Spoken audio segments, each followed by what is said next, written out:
Hoje a gente vai falar um pouco sobre as funções compostas com funções definidas por duas ou mais sentenças. Bom, esse título grande tem a ver com o assunto também, né? É um assunto um pouco chato e delicado, então a gente precisa ir devagar. Então essa eu vou considerar como se fosse a parte um, tá? Depois a gente vai fazer uma parte 2. Então essa é a parte um. Vamos imaginar que eu tenho uma função f de x definida por duas sentenças. X mais 1 com x maior ou igual a zero e 2x mais 1 com x menor que zero, sendo uma função de reais para reais. E que eu tenho uma outra função g de x que tem expressão 1 menos 3x, sendo g também de reais em reais. Duas são as perguntas. Primeiro, quem é g de f de x? E segundo, quem é f de g de x? Como que eu faço para calcular g de f de x e f de g de x? Como f é a função que está definida por duas sentenças, por que eu dividi em parte 1 e vou fazer uma parte 2? Porque a gente precisa saber, por exemplo, quem é f de x, ou seja, seriam duas funções compostas cada uma por duas sentenças. Mas antes da gente entrar nesse nível, vamos ver um exemplo mais simples primeiro, que são esses dois aqui. Uma delas é composta por duas sentenças e a outra é composta apenas por uma sentença. Então, vamos lá. Quem seria g de f de x? Bom, primeiro que quando eu fizer g de f de x, o que eu vou estar fazendo?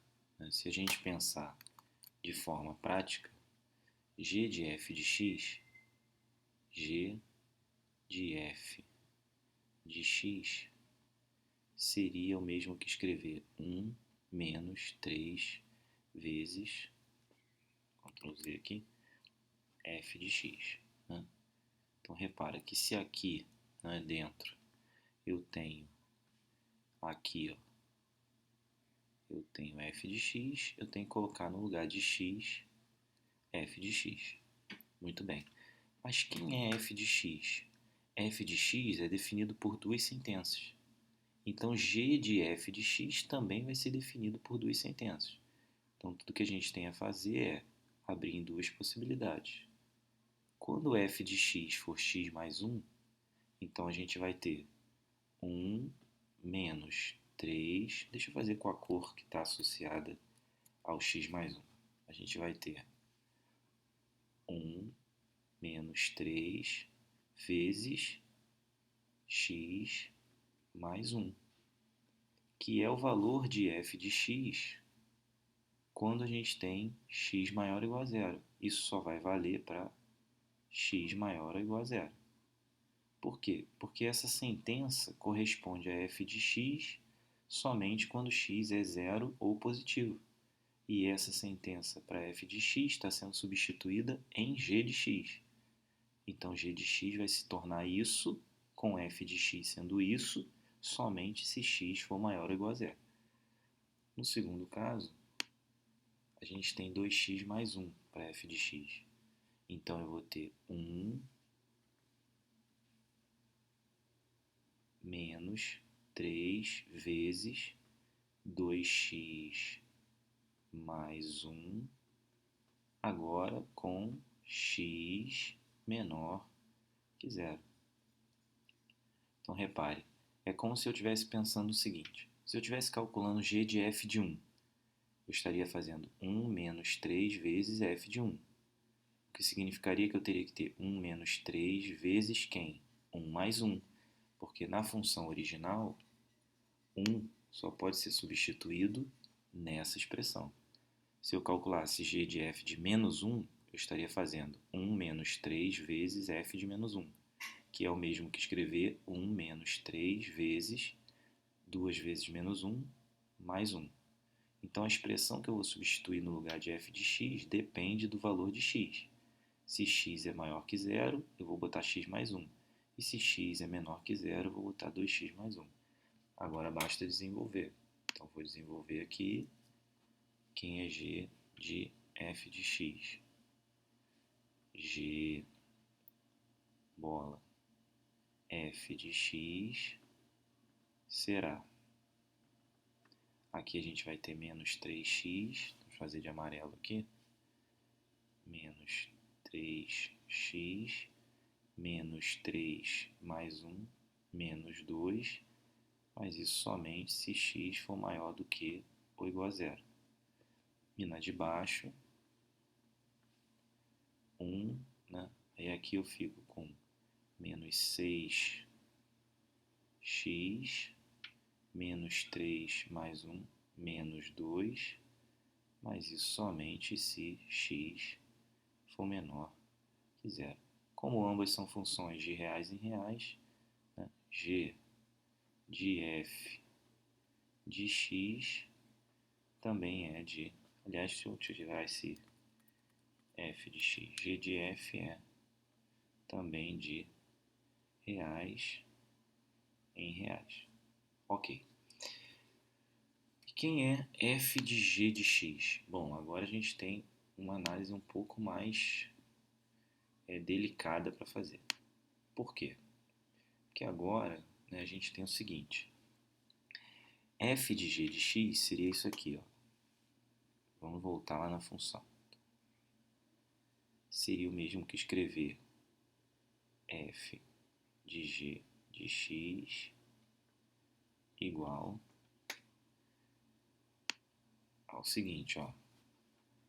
Na primeira expressão, g de x mais 1, né? Porque f de g de x significa colocar g de x aqui dentro, no lugar de x, então g de x vai aparecer aqui no lugar de x, como está aqui. E na segunda a gente teria 2g de x, então 2 vezes g de x mais 1. Na primeira, a gente tem que garantir que x, mas quem é o nosso x? G de x tem que ser o quê? Maior do que ou igual a zero. E na segunda, a gente tem que garantir que g de x tem que ser menor que zero. Ok, como g de x só tem uma expressão, a gente só precisa fazer o seguinte, ó. G de x é 1 menos 3x. Então, na primeira eu vou ficar com, vou fazer de azul, 1 menos 3x mais 1. E na segunda, 2, vou fazer de outra cor aqui embaixo. Na segunda eu vou ficar com 2 vezes 1 menos 3x mais 1. Ainda continuo com as condições aqui na parte de cima. G de x tem que ser maior do que ou igual a zero aqui. E g de x tem que ser menor que zero aqui. Continuando a análise, né? Essa primeira vai me dar menos 3x, porque esses dois vão cancelar. Então, menos 3x. E na segunda a gente tem 2. Essa multiplicação aqui me dá 2, né? Mais esse 1, 3. Essa multiplicação aqui me dá menos 6x. Então, menos 6x. Pronto. Agora a gente tem que resolver esse problema. Quer dizer, quando que g de x é maior do que ou igual a zero? Aí agora eu tenho que analisar na função g de x. Quem é a função g de x?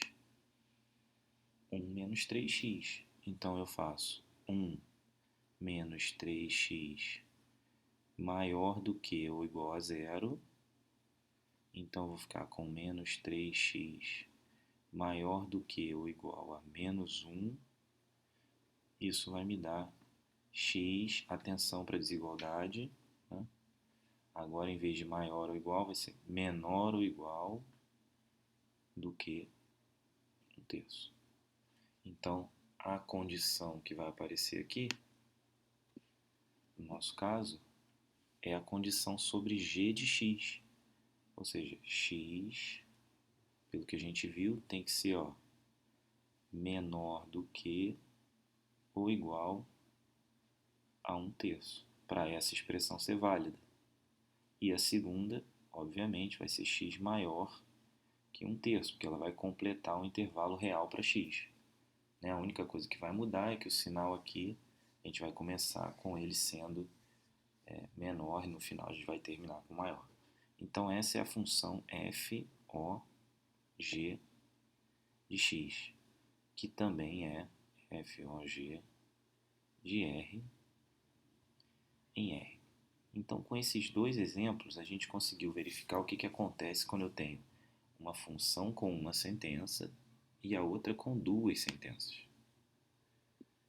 Na segunda parte, que faremos depois, eu vou te dar um exemplo em que a gente tem duas funções, essa função aqui e essa função aqui, sendo ambas definidas por mais de uma sentença, para a gente poder verificar todos os casos com calma e identificar o que a gente tem que fazer.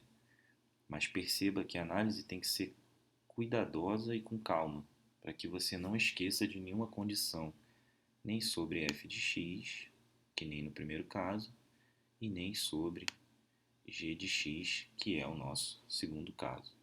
Tá? Então a gente precisa tomar cuidado, principalmente com essas análises aqui, essa e essa, que são as análises sobre x. Claro que a de baixo também é importante, então essa aqui também e essa aqui também, porque elas são importantes para definir como serão as expressões de cada função. Ok? É isso, eu fico por aqui, até o próximo vídeo, espero que tenham gostado e tchau.